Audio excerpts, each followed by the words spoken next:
Tim otvori ulaz, mi možemo ući. Hit. 10 sekundi, dečki. Maka se ravno.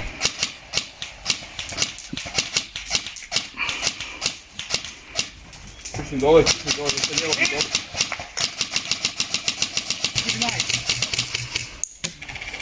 Nanga bila, tu mi je grmlja.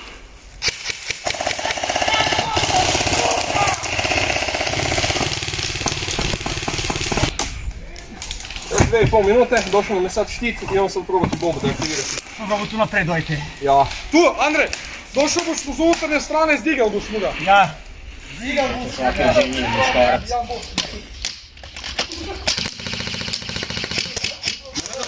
Okej. Как се сложиш кај njega šiti? Samo mi govori da li se stanem bolje levo ili desno.